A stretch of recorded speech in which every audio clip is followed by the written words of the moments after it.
शिवरात्रि का व्रत फाल्गुन कृष्ण त्रयोदशी को होता है। कुछ लोग चतुर्दशी के दिन भी इस व्रत को करते हैं। माना जाता है कि सृष्टि के प्रारंभ में इसी दिन मध्य रात्रि भगवान शंकर का ब्रह्मा से रुद्र के रूप में अवतरण हुआ था। प्रलय की बेला में इसी दिन प्रदोष के समय भगवान शिव तांडव करते हुए ब्रह्मांड को तीसरे नेत्र की ज्वाला से समाप्त कर देते हैं। इसलिए इसे महाशिवरात्रि अथवा कालरात्रि कहा गया है। तीनों भुवनों की अपार सुंदरी तथा शीलवती गौरी को अर्धांगिनी बनाने वाले शिव प्रेतों व पिशाचों से घिरे रहते हैं। उनका रूप बड़ा अजीब है। शरीर पर मसानों की भस्म, गले में सर्पों का हार, कंठ में विष, जटाओं में जगत्तारिणी पावन गंगा तथा माथे में प्रलयंकारी ज्वाला है। बैल को वाहन के रूप में स्वीकार करने वाले शिव अमंगल रूप होने पर भी भक्तों का मंगल करते हैं और श्री संपत्ति प्रदान करते हैं। काल के काल और देवों के देव महादेव के इस व्रत का विशेष महत्व है। इस व्रत को ब्राह्मण, क्षत्रिय, वैश्य, शूद्र, नर नारी, बालक, वृद्ध हर कोई कर सकता है। व्रत पूजन कैसे करें? एक, इस दिन प्रातःकाल स्नान ध्यान से निवृत्त होकर अनशन व्रत रखना चाहिए।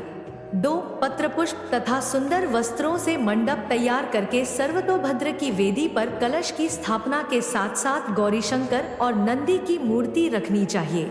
3, यदि इस मूर्ति का नियोजन न हो सके तो शुद्ध मिट्टी से शिवलिंग बना लेना चाहिए।